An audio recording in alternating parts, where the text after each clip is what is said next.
Hey everybody, this is my first flight from My initial flight. the DJI MINI 5 Pro in Dragoon, Arizona. The landing gear. I'm sure I had to update the remote and the MINI 5 Pro,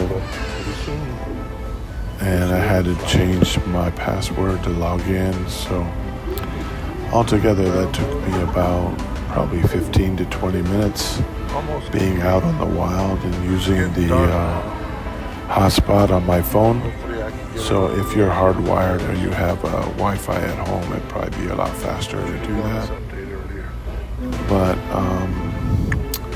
I didn't run into too many snags or anything. It was just the transfer time that took a little while. But I do plan on putting a remote inside,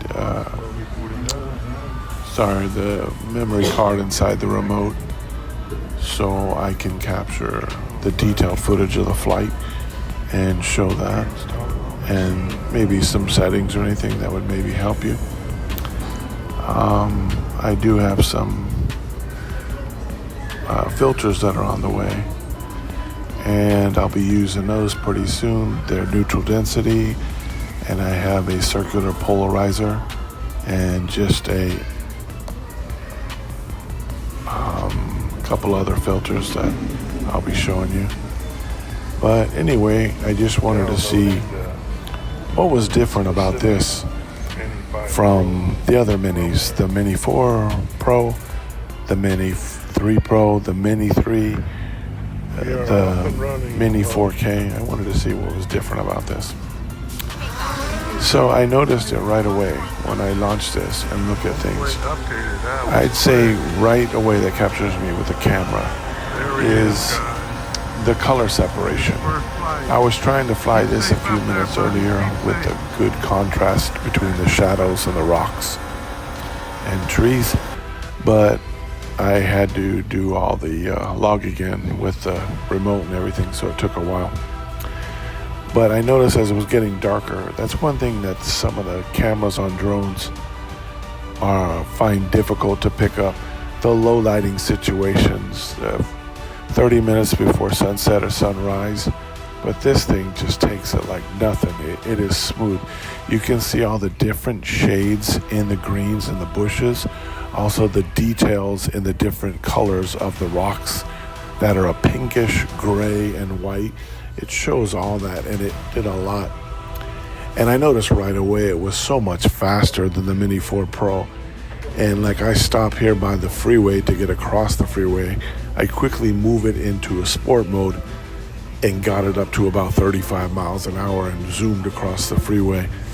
And even just the quick panning and turns look so more fluent than the Mini 3 or Mini 4, which would be a little bit more choppy. So I say the gimbal's a little bit more solid. And I think the Mini 5 is showing me it's a bigger upgrade than the 4 was from the 3. Those are closer together with a few differences, but the 5 has a bigger upstep. Some people compare it and say save your money for the Mavic 4 Pro because the Mini 5 Pro is nearly as good. I don't know about that. I'm not going to make that comparison. But see, when I'm panning around and everything, little jitters or anything is very fluid. And the detail in the rock. And I included a couple images here that I got of the sunset. And I think they're razor sharp at 48 megapixels. I do still think it's a little jerky when you're going to return to home. I wish you had a return to home option. And then I wish you had an option to go into settings like height, speed, gimbal. Do you want the descent earlier? Again, there's nothing in between you and the drone. Start the descent at 200 feet and have it start lowering instead of the regular return to home, so you could get more of an experience recording that, and you might get some scenery or something in that. And I also noticed too, I couldn't, because I was down in like a valley, I lost the signal quick a couple times with the RC2. So I'm going to have to be in a higher point the next time I try to film this or get some dramatic locations down by the rocks, because needless to say, this is a very uneven surface. And, you know, I could have been maybe 75 feet lower than where the drone was, behind several rocks and trees in the freeway. So I was lower than that. So the signal went off of me twice quick. So I'm going to have to find a higher elevation place to film it the next time. But for the most part, I would say everything's faster.